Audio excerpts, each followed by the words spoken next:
Good evening, good morning, good afternoon, wherever you are in the world. Welcome back to a new episode of Social Convos. I'm your host, Diego, together with my co host, Jean-Luc. Jean-Luc, we're back. Brand new episode. Oh, this feels good. Like it's a Brand new different look. episode, new look.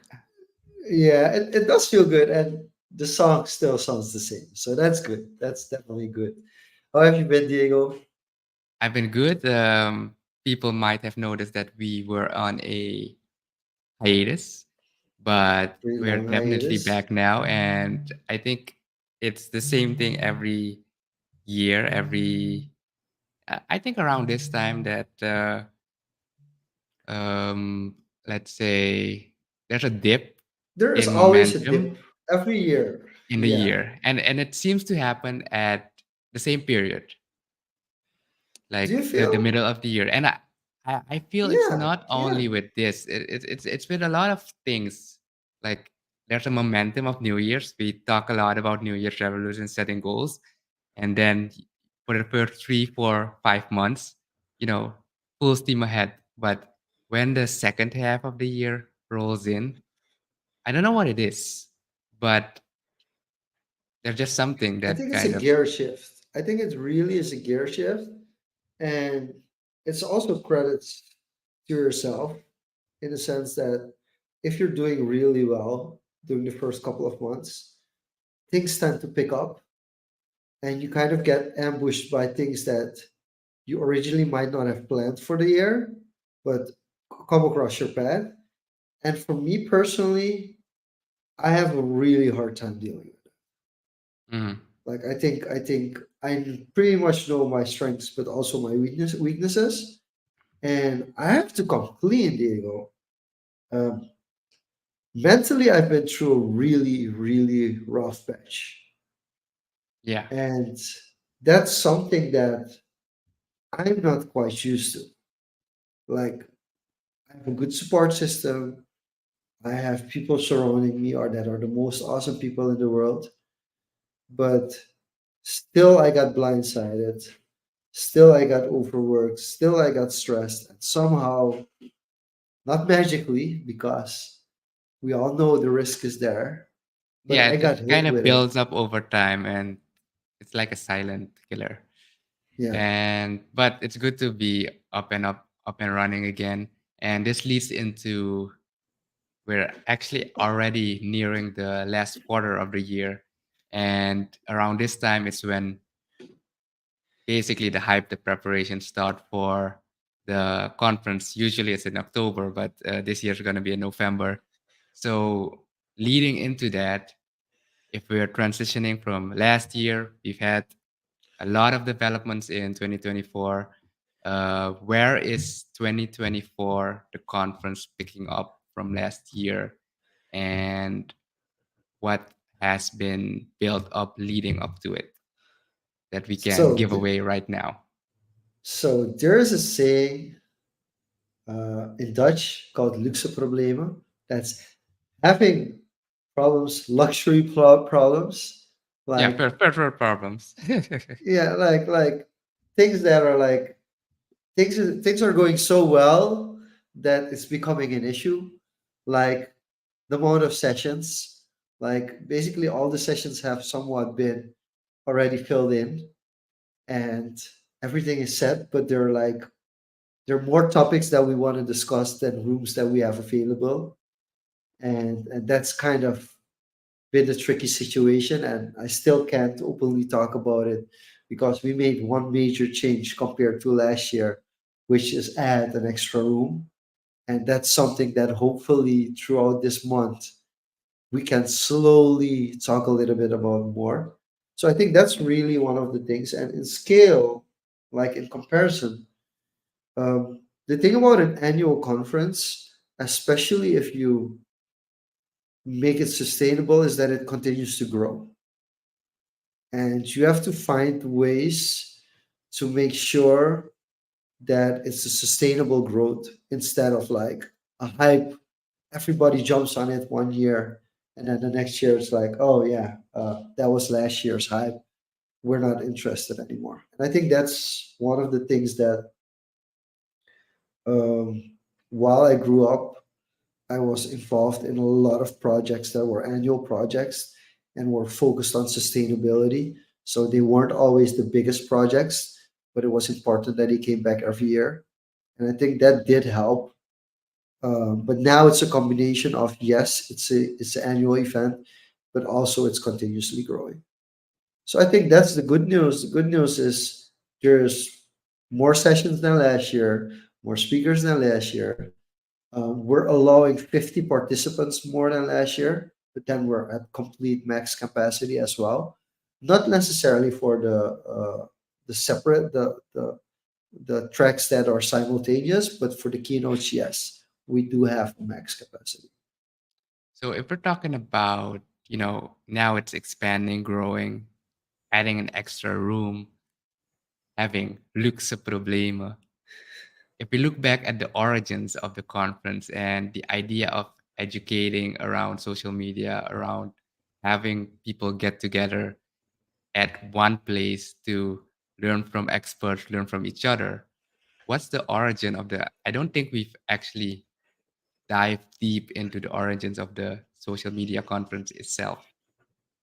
So there is a technical origin, there is a inspirational origin, and there is a philosophical origin. Which one do you want to talk about?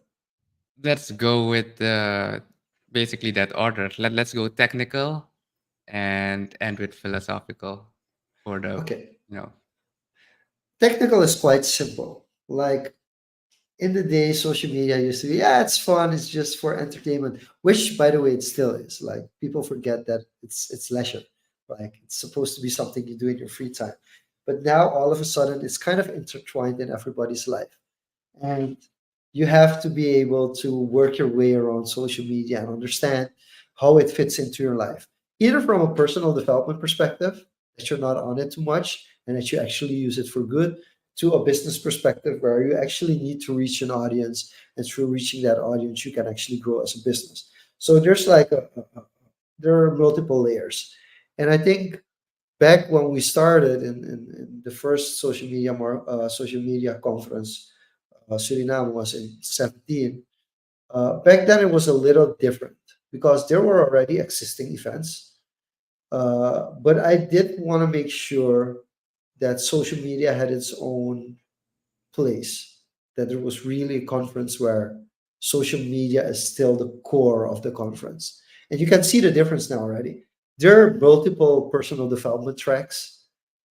This year's conference is built a lot around talks that will be going about social media and mental health, but also social media and sales, social media and branding, social media and marketing. So yeah, it's it's much more basically, expanding.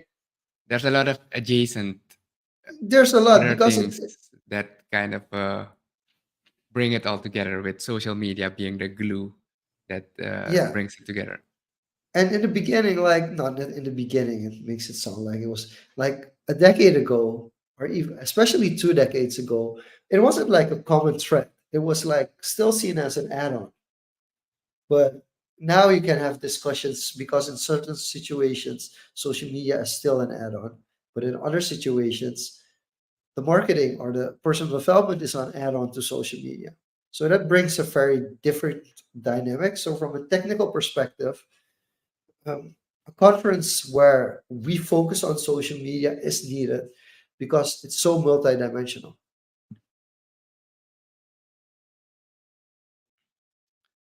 And that brings us to, technical side. Basically, you need it for business, you need it for your personal, and it's still entertainment. What was the second one before we go to the The philosophical? second one was the inspirational one. Yeah, Um, I think I have discussed this before. I got my inspiration for this conference from social media marketing world yeah. I think in San this Diego. this origin, part of the Yeah, origin, is so that's has what been most people mentioned know, several and times. My first experience was in 2024, 2014. 2014, so 10 years ago. Um, and that was for me because, and here's the thing, when you study, like it's changing now. And that's what we're trying to do with the educational part as well.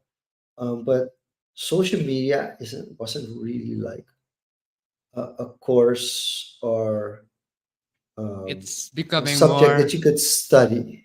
academic in that Yeah, sense. there was It's like no it was just short academic like courses. You basics. just go to a seminar. You just go to a 10 by 10 room with 20 people and talk about stuff to actually having a full on curriculum that's kind of based on marketing principles, but with added data, with that interconnectivity that we all have right now, right? So I'm gonna give you an example. Like, so I went in 2020, 2014. Then for several reasons, I didn't go back until 2018. And in 2018, we had started for ourselves. I was like, hey, since we've done the conference, I have to go back. I have to fully understand. A lot of things changed in San Diego. The first time I went, it was still at the Grand Hyatt. It now was at the convention center. And I think 2018 or 2019 was probably the pre-COVID. I think 2019 was the biggest one. And in 2018, we went with a group of four Surinamese people or four people from Suriname. And I told them, like, hey, you're going to be overwhelmed. We're talking 8 to 15 simultaneous sessions, of which there are at least four that you want to attend. And we're like, yeah, sure. And at the end of the day, everybody was like, oh my God. There was so much information to be processed, but also so many like-minded people that you would meet, because that's something you have to understand. Like, if there's certain industries that have been around for decades or even longer, you know there are events for your industry where you can meet up and discuss what you do. For social media, it wasn't there. So you are kind of like in big corporate companies, you are like the weird social media slash marketing person, and people would be like, "Yeah, sure, what you're saying is interesting, but I'm not gonna stand in front of a camera because you say so." Right? It's like, how do you like convince people internally, like, hey, we need to make TikToks? And even back in the day, it was like, hey, we need to post on Facebook or on Twitter, right? These are like things that, from a marketing and a social media perspective, is like, you have to do it. But even old school marketeers don't do social. So you can understand that, like, for somebody working in social media marketing, it can be a really lonely place. And then an event like social media marketing world really brings like everybody together. And of course, you notice that there are differences, but like a common ground or something that you have in common that you both struggle with, and you meet thousands of people talking about the same thing. And I think that kind of trickles down to Suriname as well. When we do social media conference in Suriname, is we try to bring that experience, that inspirational experience, like, hey, I'm not alone in the world. Hey, there are hundreds of other people who struggle with the same issues that I'm struggling with. Hey, this is information that I came across, but now it's explained or elaborated on so I can use it. I think that's really what brings it together. Yeah, and I think this also kind of propelled people locally to want appreciate it more, to see the importance of it. And I'd say three, overcome that, I won't say necessarily fear, but kind of that, you know, hesitation to kind of go in front of the camera, do a stupid dance on TikTok, all in the sense of, it's entertainment, but how does that match with a corporate setting? You have to engage with people, even though it's not, you know, maybe directly, but a second order consequence. It is still building the brand as a whole. and at the speed at which information travels to social media, I think it is not for all, but for most businesses, a crucial part of the daily operations now. So that brings us to the more philosophical reason, which I'm curious about, is if you're thinking about big picture now and the evolution of marketing, social media, and the way we engage with each other and interact through screens, smaller screens even now. What's the philosophy and the idea behind that? I love that direction. I'm gonna go a different direction, but we should definitely talk about that direction. Before we jump to that, I do have a question for you. Recently, our team posted a photo of you standing very Okay, okay, okay. demure. I have a question now. What does demure Yeah. even mean? Okay, I don't demure is remember if I Gen Z commented. Did I slang. comment or I I'm not asked sure. somebody? Okay, okay. But I So asked somebody, but I demure, didn't get a response. yeah. So demure is like it's Gen Z slang, and it's been very popular over the past months Yeah, someone on told me it TikTok. originated somewhere on TikTok. Yes, and it of course, like everything is a remix now. So it originated from somewhere else where it originated from somewhere else where it originated. And demure as like the first kind of person to post it and give attention to the word, uh, put it out as being like cutesy, clean, and mindful, but not drawing attention to yourself. So it kind of has like this certain elegance with it being like kind of cute So and I'm nice trying to and understand where, yeah, because the way I see it now, it's basically become a meme, right? So I, yeah. I'm trying to understand, like, because it's just in, I'd say, a not so often used English word, and probably if you go on a Google Zeitgeist now and search for the popularity of certain words, it will get Yeah. a spike in I popularity. mean, it gets different from Merriam-Webster. It's like affectedly modest, reserved, or serious, right? So it's very, it comes across as sophisticated. Like it still looks good, but it's not like, wow, look at me here. So I think it does fit, like personality wise and who you are. So it does make sense that they took a picture of you. I don't know because I can't take any credit. This was like the team, the social media team for the conference that picked out the photo. So we should actually ask them like why they selected you or why they selected that photo. But I do have a question which somewhat relates to that. As most people that have watched multiple episodes of Social Confoes already know, I'm more extroverted, you're more introverted. You've seen the social media conference Suriname from day one. You were there the first year. You've seen all the different years and how it transformed to where it is now. But also, you have been viewing it from a spectator and a participant almost every year. Um, I'm wondering, like, and I I'm think you not need sure to if we repeat that ever. last part because you froze up for a second. Sorry, so you have been like a participant or observer like every year, and the role has gradually grown Yeah, I've basically to seen the being conference from moderated. every angle. Yes, but you yourself have been also been involved from every angle and gone from a more reserved observing participant towards a more involved.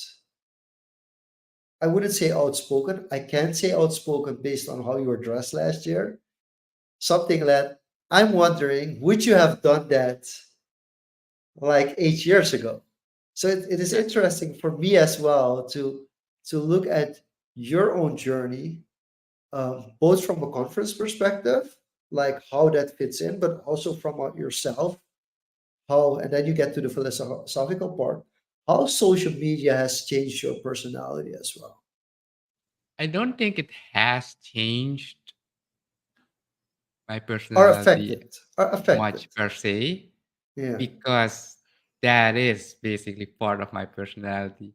Maybe it isn't seen as in a social media setting as in the daily postings and the, you know, but in a sense that is part of my personality, and I just saw it as an opportunity for why not, you know.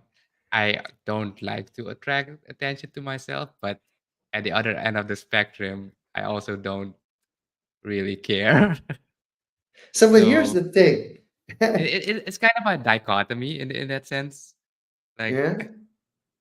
and I do like to do something unexpected from time to time and just gauge reaction, but not necessarily try to farm it, etc. But just to it's just for fun.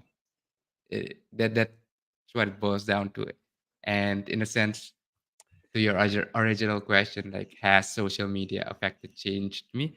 I do think it has shaped everyone in a certain sense on how they consume.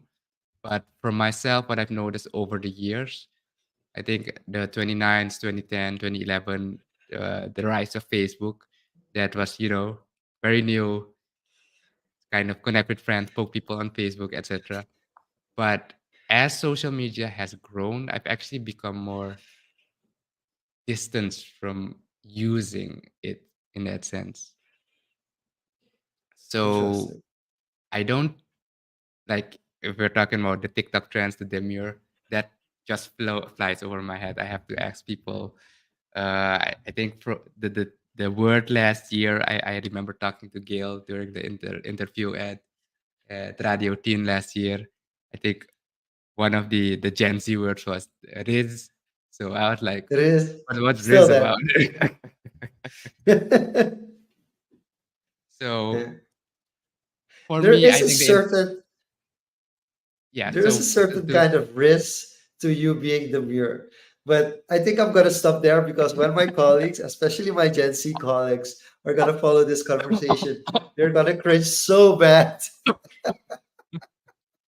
oh, I need a drink. 1 second. So as we close off the second part, I think the third point is philosophy. And I think what is interesting, Diego, is that you're looking from it from a global scale. I'm looking at it a little bit more from a local scale. As what does such a conference mean for the local community? And one side of it, it's still called the Social Media Conference Suriname, right? Yes, we do host it as Ineffable, but we do consider it a national conference. And there are a couple of exceptions, but in general, there's a lot of partnerships. Like we've come to a point that uh, we've had years that there are more partners than sponsors. So more companies that got involved than companies that are actually like, yeah, we want to invest in this conference. We want to get exposure and sponsorship perks. And to an extent that some of these partners, it's no longer a question whether or not they're going to do it or going to be involved next year. They're just going to ask how. And that's something that this year, especially, um, even though it's kind of been becoming like normal, I don't want to take it for granted how much time different companies locally put into this event. Like it's not a single owned event, even though of course there is a main group that Would works you on it say almost year it's round. become more decentralized? I'm careful with the decentralized part, but yes, like there were discussions about things like in year two, three, there were discussions like no, we're gonna do this ourselves because we feel like we have to keep doing us ourselves. Where we now can say like, no, this person or this company has been doing it for 4 years. They know exactly what we're doing. Like there are parts of the conference that we don't have to bat an eye to just because of how well uh, the partnerships are run. And that makes it, of course, a lot easier to continue to grow. And the partnerships are also towards growth for Suriname as a country. I think that's also an important thing. And I think originally, from a philosophy standpoint, that was already there when we started it. It was also the reason why we went for the domain socialmedia.sr. Um, but more recently, and I think especially yes, last year when I decided to commit to say like, hey, I want to show that we want to can use social media for positivity. I think that was the biggest message that I wanted to give, and that had kind of worked out the way it did. And I'm not just talking myself, but somebody like Rico, for instance, how he positioned himself to focus on positivity and focus on getting more people involved. And from there, the spin off. And people that really are looking for, like, hey, we can actually use social media for good. It's never just one person. And I think that's really what captivates me. And I know the next year is going to be a difficult year because it's election year. But in the end, you also want to have like, we're doing this with a positive impact for the community. And I think that's one of the things that we continuously try to grow in. And as well as finding partners, we want more inclusion and buy-in from different parts of the community as well. I think that's something that I do feel like I want to invest more, but I'm already investing more into that than other events would even think about, like saying like, oh, that's important. Yeah, because I think the one thing I'd like to add to that is it's year what, 7 now? Eight. 7, I think 8, it's eight. going 17, into year 18, 8. Yeah. 1, 19, 20, 21, 22, Yeah. 23, 24. 8. Yeah. Yeah, going into year 8 now. And that's something like it's almost closing in on a decade. So usually, you know, there's a lot of annual stuff that die after year 2. So the idea of having something not just fresh, but having a different take every year, it's something not to be underestimated because, you know, as a conference goer, if you go to one conference to a conference a second time and you see the same thing, and then the third time you're gonna think, why do I need to go again? If you're thinking about the corporates, like some of them have been shown up year after year after year. That means they've seen something and they come up with their own concepts and get the idea.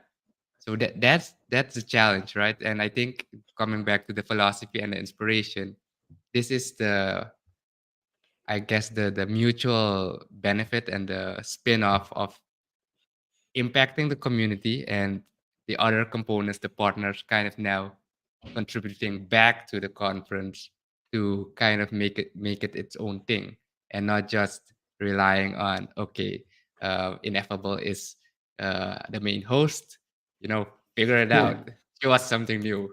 But Good luck with the it's, speaker fatigue. yeah, Like that's one of the main things. And like, and we were shocked. Like the first time I got confronted with it, like the people were saying like, yeah, but we kind of know the speakers already. I was like, wait, but 75% of the speakers is new. Why are you focusing on that one? And then still they had a point because for them it felt like, hey, it's the same speaker. Even if you would change the topic around, for yeah, them it would feel like it's the same speaker. So that was definitely one of the things which we also saw in conferences abroad. That was also a major reason why people were like. And then another thing that happened was the alumni started saying like, hey, listen, um, the motivational stuff is nice. Like if you're first or second year attendee, that's awesome. But we do need something more practical. So could you please also put in workshops, 2 hour workshops that we actually have something like practical that we can take home. And an And actual so then we hands-on had, working session. We're gonna pay you to work. yeah, and then, but also we tried to do that in a small room because one of our speakers was like, hey, yeah, I want to work with 20 people because then I can. And people got so upset that year that they weren't able to attend because pre-registration was closing. And we decided like, hey, let's not make that same mistake So, again. and that kind of like sounds like a class, right? Where you have to register because you're limited to a class. And I don't want to transition completely yet, but I did see this as a transitioning point. Like, Yeah, because the conference is also a hub for education and transitioning into workshops and more hands-on stuff, although it's still a 2, 3, 4 day event, it's quite compact. So now it transitioning to is. the more broader education, kind of flowing out of the conference, which kind of kicked off last year, as in formalizing social media, as in formal education, a formal, uh, how do you call this? A formal subject, core subject within a formal institution kind of says a lot. So where are we with that right now? Okay. Okay. So I'm really happy that you mentioned it because I want to, from a commercial perspective, because at the end of the day, Ineffable is a commercial company. Um, we were trying to figure out how to create something for the community that if people were really interested, they could be involved and it wouldn't cost too much for them as well. Because that's another thing. Um, for instance, in San Diego, you have the social media marketing world, and then you have social media marketing society, which is a society which you pay a yearly or a monthly fee, and you get training sessions every month. Like we looked at that model, we tried to figure out like, hey, is there a way that we can captivate the community and keep them involved in any way or shape or form? This year, social media day was kind of a surprise in that sense because this year's social media day felt a lot like the first social media conference you know. I'm not sure if you felt that's the same way about it, but like in size, it was comparable. Yeah, I only saw the tail end of it, so I can't really give a full, comprehensive Yeah. review on it. But I did see the size was quite remarkable for just a It short one was, day thing. yeah, for a short 1 day social media day, it was like, wait, this it was a lot bigger, and that also proves like, hey, people throughout the year, they want to be educated. It can't be just once or twice a year. And we tried to figure out a structure that worked for us.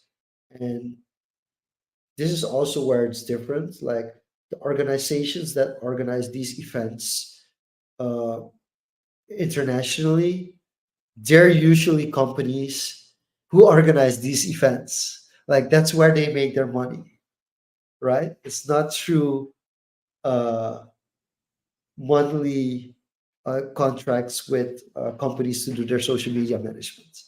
So that brought us to like, how are we gonna find resources to create a curriculum, year-round curriculum? And we were so happy that Unastad jumped on the opportunity and was like, hey, listen, there is a possibility here. Let's see what we can work out. And the idea at the end of the day is to have a full-on educational program, academic program for social media marketing. That's kind of, and maybe not even social media marketing, but social media as a profession, divided into marketing, entrepreneurship, and different kind of ways that you can use social media in your work life and in your career. And that's also why we've this year partnered up with the associate's degree for entrepreneurship. because basically for me there are four quadrants how you can use social media for your career. Two of them are entrepreneur based. One of them, actually three of them almost, it feels like. One of them is entrepreneur based, where you use social media as an entrepreneur to better your business. And the other one is as a brand, like as a personal brand. Like you're a personal brand, you're a creator, but you also need to have the entrepreneurial skills to if you want to monetize and make a business out of your personal brand, how you're able to do it. And those kind of tie in directly to entrepreneurship. So, together with the associate's degree entrepreneurship, we've decided to instead of focusing like a full on associate's degree for social media, let's connect social media to entrepreneurship first, and then from there on, find a way to uh, make it continue to build the curriculum to grow it. Yeah, I'm still here. The, Yeah, the battery is kind of, giving out. I need to find a solution for this, but it's part of the it upgrade kind of does process. look cool, like a small So eye and a big eye, a small eye and a big eye. It kind of looks interesting. yeah, I put Yeah. the picture as a precaution, just as I was prepping the backstage. But yeah, that's quite interesting to see that develop. And what's more interesting is the angle as using social media as the base or the driving force to encourage entrepreneurship, because especially if you're talking about personal brand and business, basically you need to know every aspect of entrepreneurship. The moment you start to be followed and kind of have this certain degree of influence, certain authority, that people kind of start listening to you. And if you say or do something that influences behavior, it's already a huge kind of leap forward into an entrepreneurship. And then how do you translate that into business? How do you translate that into an income? And the question on everyone's mind is, how do I make money? Yeah. That's kind of So what it it's boils down basically back down leveraging. to. It's basically leveraging attention for Yeah. sales or for business goals. And Gary Vaynerchuk calls it day trading attention. Basically, you're day trading attention. You're trying to give something to get attention in return. And I think it's like a lot of people get it, but they don't get it in the sense that they don't understand like if you see one logo 10 times and you see another logo two times, and you see the one logo again another 10 times, and you see the old logo again two times, at the end of the day, if you're not like super loyal to a brand, you're going to eventually try the logo you're going Mhm. to see 10 times. Yeah. And if the quality is actually better, you've lost the battle. And I think that like from both sides, this isn't understood quite well. So for the newcomers, they often think that, hey, if I'm more visible as a brand, I have won, without realizing that your product still matters. Like the service that you provide still matters. If it's below average, if it's not good enough, it doesn't matter how much people you're able to attract, you're going to keep losing them. And then from the other perspective, there's also an old guard that used to have a quality brand, but people don't know about it. So either they have to get people to know about their brand, which they're not doing because they don't understand that it's fully about day trading attention now, versus finding just one platform and you've reached everyone. But also being able to live with the fact that if people blast you on social media, that means operationally that something needs to improve. And like a lot of more established companies have an issue with that, that they're getting feedback on a certain process or a certain product that just isn't performing and isn't as good as it was in the past. And they're kind of blaming the platform instead of looking at the operations of the company where they're lacking.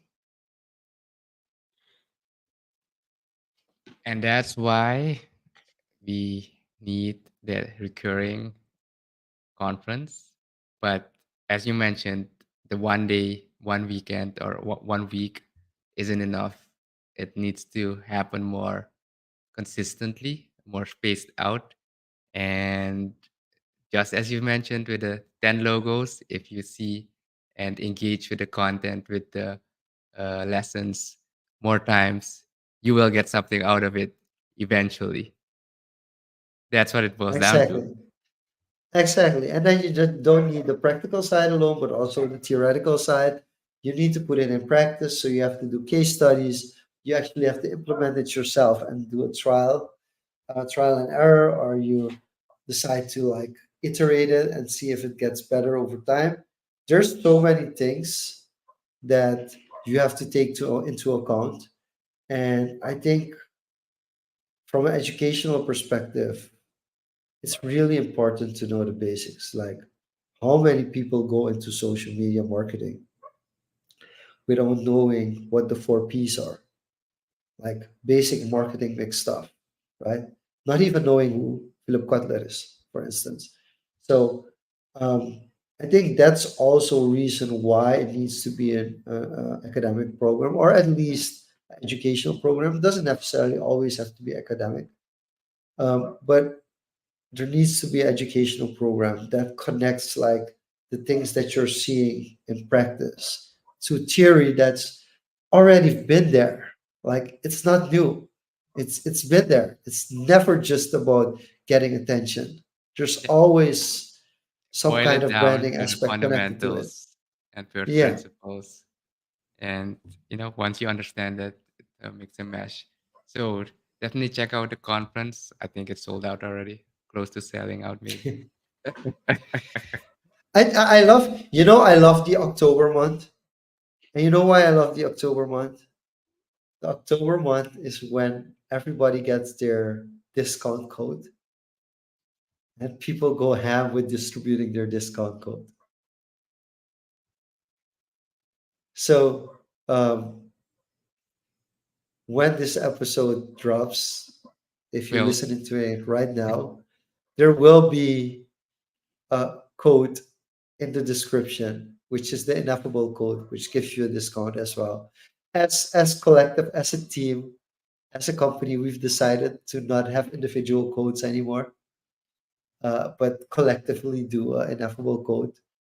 Um, and if you don't have any other codes, when you go to socialmedia.sr, you can use the ineffable code, which is the same discount you're going to get for the social Confoes code. So it doesn't matter which one you use, but make sure to use the code to get the best possible deal still available. And yes, the longer you wait, the more expensive the tickets becomes.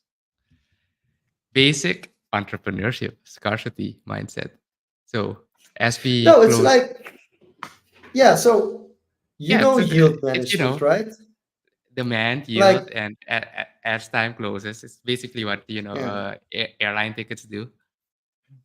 I've been trying to explain this to a couple of people on social, on mainly Facebook, that how yield management works and like how airplanes and hotels work, right? An airplane or a hotel has a vacancy of a occupancy of a certain amount. And like if the plane is empty, so that means the date that the flight opens up for booking, that's when you have the cheapest tickets. And I think the first 5 to 10 tickets are at like the lowest the rate, and then it starts going up from there. So if you have a plane that's already for 75 to 80% to 90% fully booked, you're gonna pay the full price. And the full price can be insane, like 3 times the amount of what the Mhm. usual price is. And that's all just yield management. And like there are people that refuse to understand that tickets to Suriname will be the most expensive in December because everybody travels to Suriname in December. And that there are always dates that you can fly on.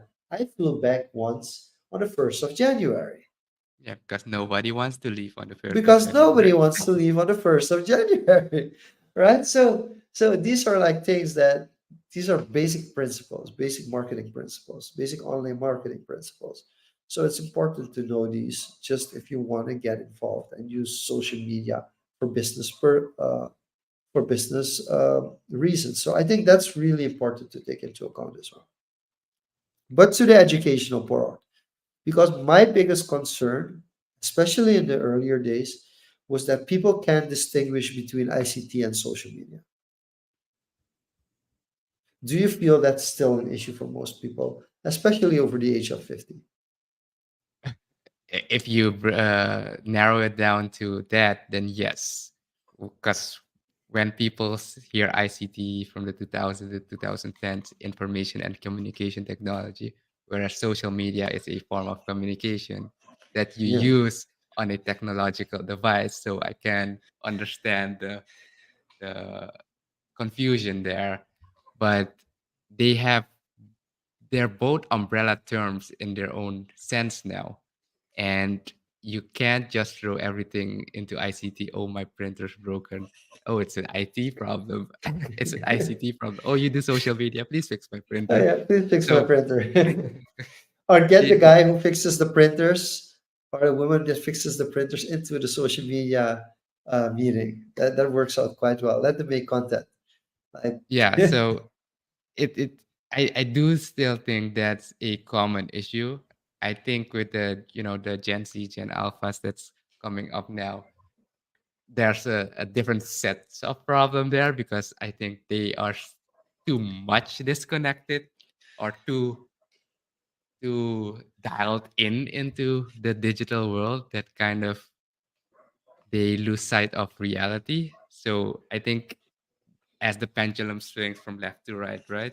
I think we've swung too much to the other side now, and it needs to rebalance. So I that's why the education part is important because you need the understanding of both, and uh, that understanding is crucial if you want to make it in a career, a business, and make your lifestyle sustainable. So yeah, that distinguish that distinction, distinction yeah. between the two Yeah. is still convoluted at best, I would say. And How clear is it in the ICT realm itself?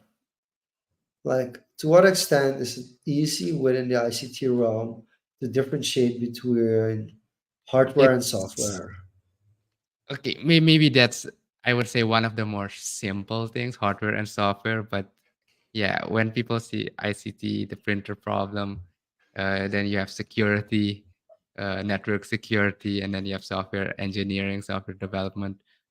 Uh, so there's too much. Yeah, there are overlapping factors, but I do think there's still too much misconception on that factor. So, Um, what would be a question that you would ask? Say somebody is interested, they know you, and they're like, hey, you're familiar with ICT, you've experience. I want to go study ICT. What is like a simple question that you could ask them to better define what kind of interest they have in I information would say, technology? have you made anything with what have you made Okay. with? Then you can distinguish. Did they make a game? Did they make a video? Then you go more in the realm of communication, more social media. Did they assemble their own PC? Then you're going more hardware. Did they build an Arduino robot? So I think that's a simple question. Have you built anything? Did you build anything? Were you interested in building anything? So that can clearly, go into a certain direction, and that's where you can clarify and crystallize the path better. And then I have one more question. Associate's degree or a bachelor? Why would you consider one over the other? You're putting me in a tough spot. Yeah, no, because I'm down. I'm curious. Like there, of course, there's no one size fits all or one answer. But like, Okay. is there a way that you can decide for yourself, or questions that you can ask yourself, like what would be the right step for you personally? Do you want the personal Diego answer or the professional Diego answer? I think both should be taken into equation, right? Yeah. Okay. So let's start with the formal in the role I am in now. Yeah. Answer. If you're talking about education, associate's degree versus bachelor's, I would say a bachelor if you're kind of fresh out of, you you know about it, but you haven't really experienced it before because the associate's degree is kind of compressed. There's a lot of assumptions there. You should already know this, and the gaps or the steps, see it like a staircase. Whereas the bachelor are normal staircases, the associate's degree would be, one step is equal to three steps of the regular one. So, Okay. so the gap might be bigger if you don't have some, at least some foreknowledge or some experience that you can associate with and directly apply. So, in that sense, a Good bachelor degree would be advice. better. Yeah. Yeah. Good advice.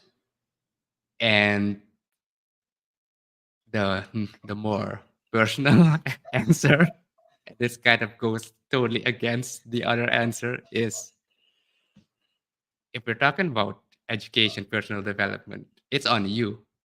You don't need to count on an official institution. You don't need to count on, oh, I need to do a 4 year or 2 year degree.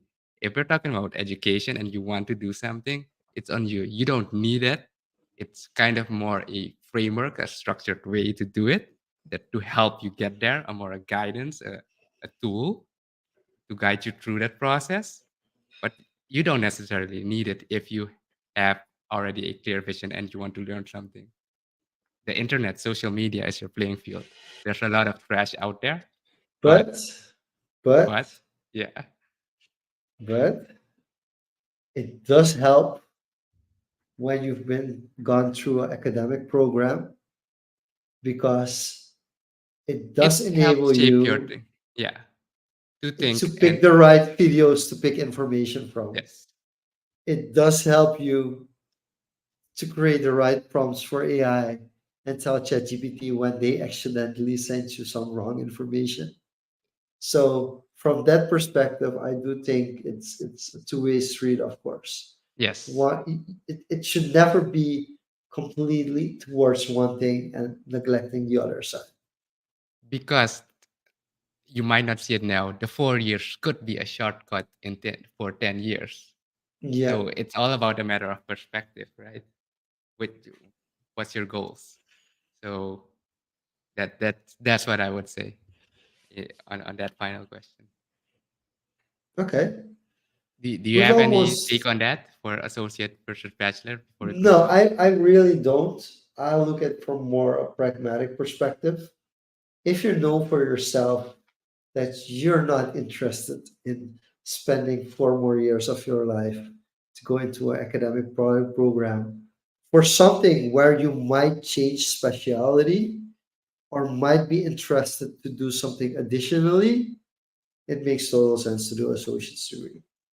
If you're more into security and the traditional route, want to make sure that you're able to do a master's as well with your bachelor degree, it would make more sense to do the bachelor.